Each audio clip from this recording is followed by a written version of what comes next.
nous allons faire la correction d'exercices en lien avec le thème des multiples et diviseurs.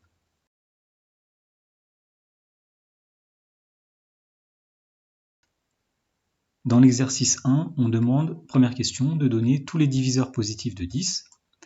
Alors voyons voir. Tout d'abord, il y a 1, puisque 10 c'est 1 fois 10. Il y a 2, parce que 10 c'est 2 fois quelque chose, c'est 2 fois 5. Il n'y a pas 3 parce qu'on ne peut pas dire que 10 c'est 3 fois quelque chose. Il n'y a pas 4 non plus pour la même raison, 10 ce n'est pas 4 fois quelque chose. Il y a 5 puisque 10 c'est 5 fois 2, c'est 5 fois quelque chose. 6, 7, 8, 9 ne sont pas des diviseurs de 10. Et enfin, il y a 10, puisque 10, c'est 10 fois 1. Dans la deuxième question, on demande de donner les diviseurs positifs de 21. Alors tout d'abord, il y a 1. 21, c'est 1 fois 21. Il n'y a pas 2 parce qu'on ne peut pas dire que 21, c'est 2 fois quelque chose. Il y a 3 parce que 21, c'est 3 fois 7. Alors 4, 5 ne sont pas des diviseurs. 6 non plus. Alors il y a 7. 21 c'est 7 fois 3, etc., etc. Donc le suivant c'est 14, et le dernier diviseur c'est 21. Donc une remarque, 1 et le nombre sont toujours des diviseurs d'un nombre. Dernière question, on demandait les diviseurs de 11. Alors tout d'abord il y a 1, et puis on constate que du nombre 2 jusqu'au nombre 10, ce ne sont pas des diviseurs de 11. Par exemple, on ne peut pas dire que 11 c'est 2 fois quelque chose, avec un quelque chose de positif. Et puis, donc le deuxième diviseur de 11, eh bien c'est 11, puisque 11, c'est 11 fois 1.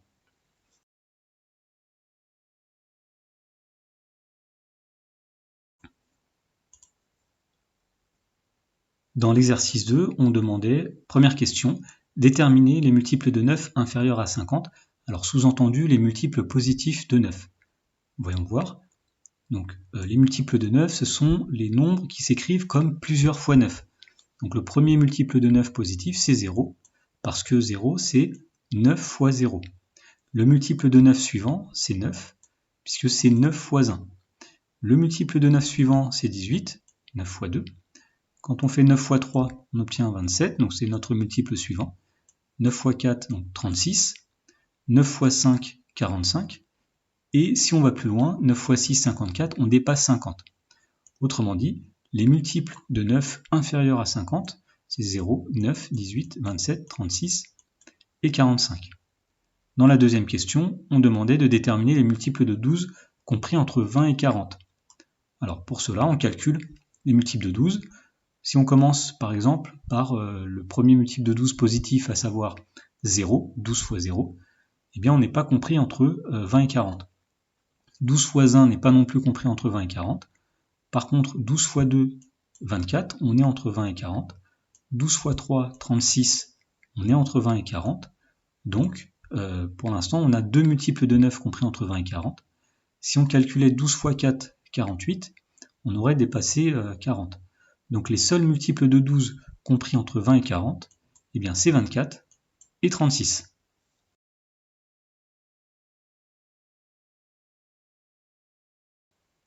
Dans l'exercice 3, on demande dans la première question de donner 5 multiples de 11. Alors voici 5 multiples de 11, par exemple 0, 11, 22, 33, 44. Expliquons pourquoi. 0 c'est un multiple de 11 parce que 0 c'est 11 fois 0. 11 est un multiple de 11 parce que 11 c'est 11 fois 1. 22 est un multiple de 11 parce que 22 c'est 11 fois 2. 33 c'est 11 fois 3. 44 c'est 11 fois 4. Donc les multiples de 11, ce sont les nombres de la forme 11 fois quelque chose. Dans la deuxième question, on demande de donner 5 diviseurs de 24. Alors par exemple, nous avons 1, puisque 24 c'est 1 fois quelque chose, c'est 1 fois 24. Il y a 2, puisque 24 c'est 2 fois 12. Il y a 3, puisque 24 c'est 3 fois 8. Il y a aussi 4, puisque 24 c'est 4 fois 6. Puis il y a 8, parce que 24 c'est 8 fois 3. Voilà, donc nous avons bien 5 diviseurs de 24.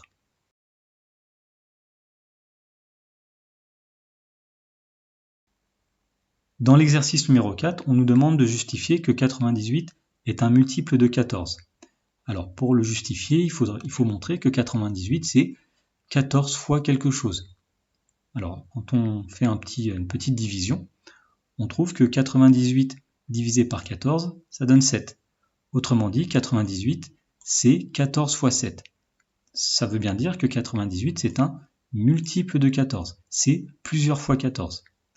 Dans la question numéro 2, on demande de traduire cette propriété avec à chaque fois une expression différente. Alors, première expression, on peut dire que 14 est un diviseur de 98.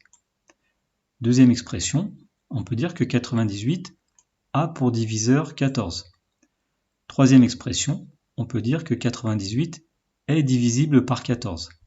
Dernière expression, on peut dire que 14 a pour multiple 98. Toutes ces expressions veulent dire la même chose, elles veulent dire que 98 est un multiple de 14.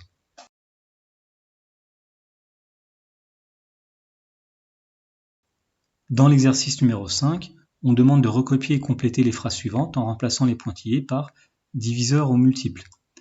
Alors, première question, 350 est un multiple de 50, puisque 350 c'est 50 fois quelque chose, c'est 50 fois 7. Deuxième question, 13 c'est un diviseur de 260, parce que 260 c'est 13 fois quelque chose, 13 fois 20.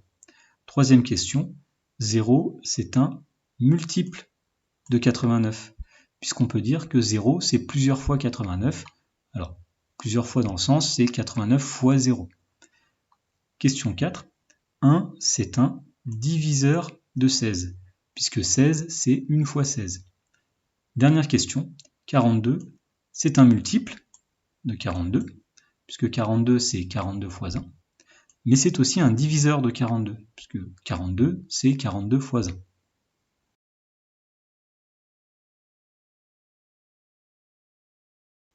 Dans l'exercice numéro 6, on dit qu'un terrain rectangulaire a des côtés entiers et une aire égale à 50 m². Première question, on demande la liste des diviseurs positifs de 50. Alors, les voici. Les diviseurs positifs de 50 sont 1, 2, 5, 10, 25 et 50. Dans la question suivante, on demande d'en déduire les longueurs possibles des côtés de ce terrain. Alors pour cela, il faut se rappeler que l'aire d'un rectangle, c'est longueur fois largeur.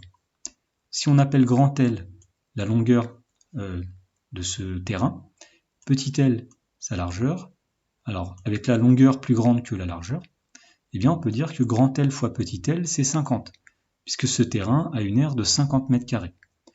Autrement dit, si on interprète cette relation, ça veut dire que grand L et petit l sont des diviseurs de 50, ou bien que 50 est un multiple de la longueur et de la largeur.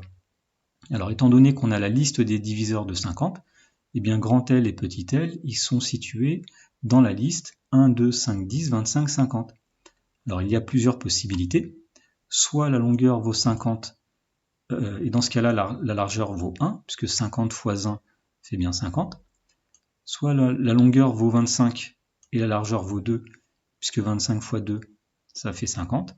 Dernière possibilité, soit la largeur vaut 10, la longueur vaut 10, et la largeur vaut 5, puisque 10 fois 5 est égal à 50.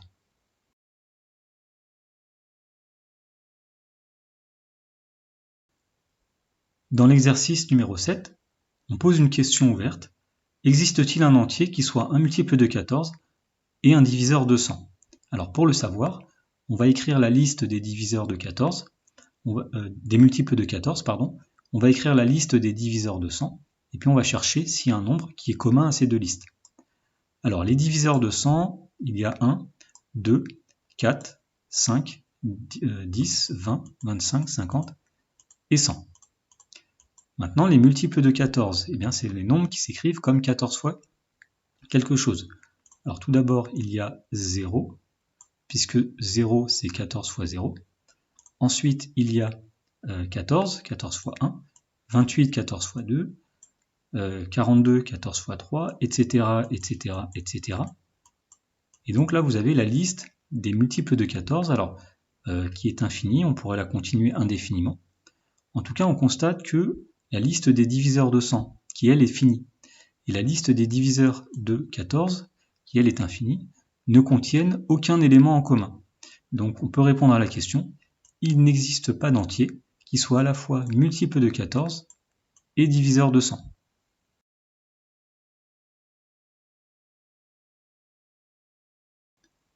Dans l'exercice 8, on demande comment peut-on écrire un entier multiple de 5 et un entier multiple de 9.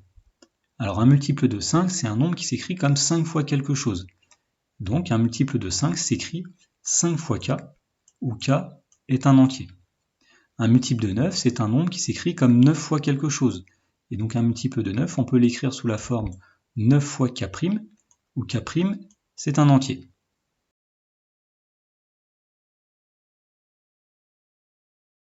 Dans l'exercice 9, on dit qu'on sait que 6 est un diviseur des nombres a et b. Donc a et b sont deux nombres qu'on ne connaît pas, mais on sait que 6 est un diviseur de ces deux nombres. Première question, comment peut-on écrire les nombres a et b? Eh bien c'est comme dans l'exercice précédent. On peut dire que le nombre a, c'est 6 fois quelque chose, puisque 6 est un diviseur de a. Le nombre b, c'est 6 fois quelque chose d'autre, ou pas, parce qu'on sait que 6 est un diviseur de b. Donc a, c'est 6 fois k, b, c'est 6 fois k', où k et k' sont deux nombres entiers. Dans la question 2, on demande de montrer que 6 est aussi un diviseur de a moins b. Autrement dit, on va montrer que a moins b, c'est 6 fois quelque chose.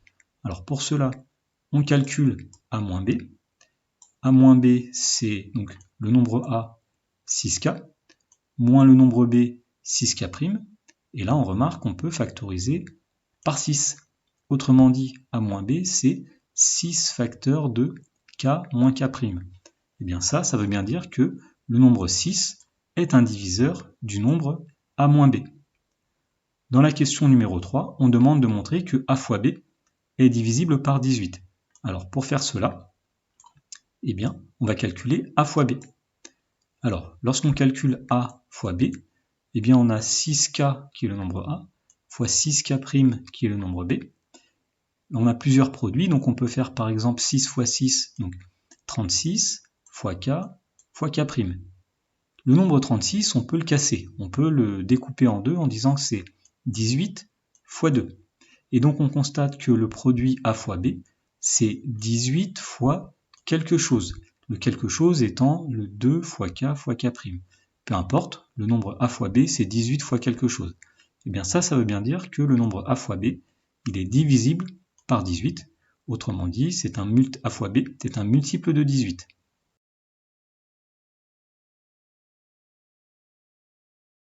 Dans l'exercice 10, on nous donne un programme écrit en langage Python. Alors la variable a est égale à int input entrer un nombre a. Donc là on va saisir un nombre a qui est de type entier.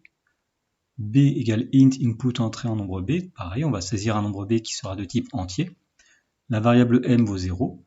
Tant que m est inférieur ou égal à b, le while signifie tant que en Python, eh bien m prend la valeur m plus a. Et à la fin de l'exécution de la boucle, on affiche la valeur m moins a.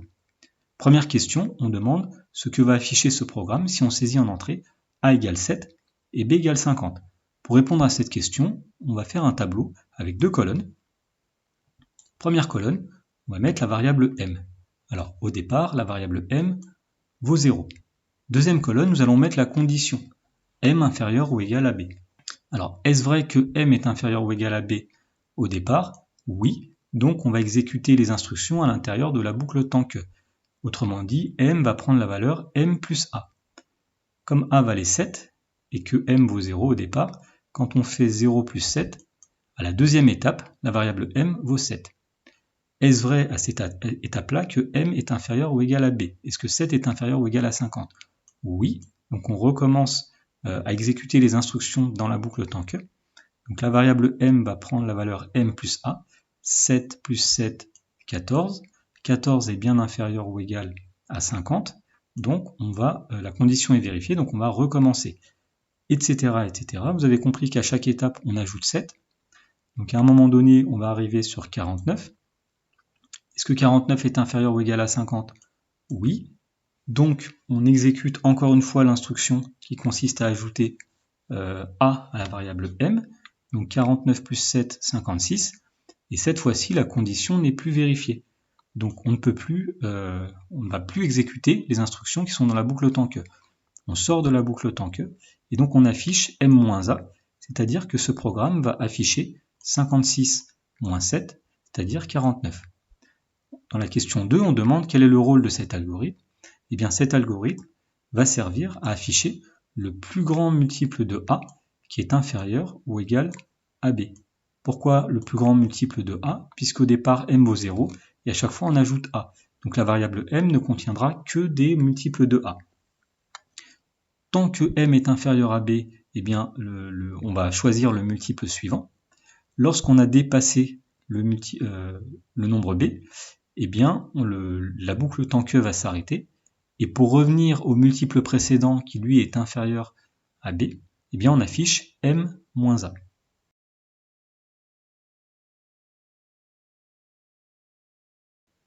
Dans l'exercice 11, on nous dit que dans le langage Python, si n et k sont deux variables de type nombre entier, l'expression n pourcentage k désigne le reste de la division euclidienne de n par k. Par exemple, 10 pourcentage 3, ça vaut 1, puisque quand vous faites la division euclidienne de 10 par 3, 10 c'est 3 fois 3, et il reste 1. De même, 12 pourcentage 4 c'est 0, parce que 12 c'est 4 fois 3, et il ne reste rien, c'est 4 fois 3 plus 0. Première question, que peut-on dire des nombres n et k lorsque le nombre n pourcentage k vaut 0? Eh bien, dans ce cas-là, nous constatons que k est un diviseur de n. Autrement dit, n est un multiple de k. C'est la même chose. Alors, dans la suite, on nous donne le programme suivant.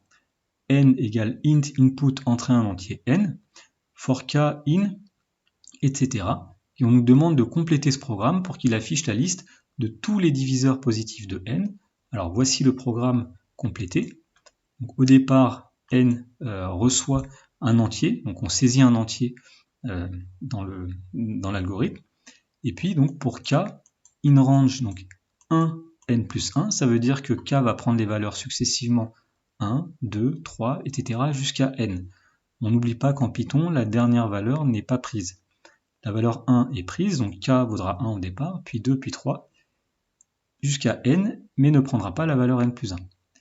On va ensuite faire une condition, on va tester if n pourcentage k égale 0.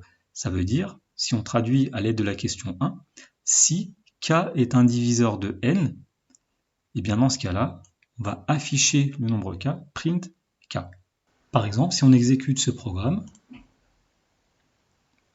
et qu'on saisit la valeur 50, eh bien on obtient que la liste des diviseurs de 50, c'est 1, 2, 5, 10, 25, 50.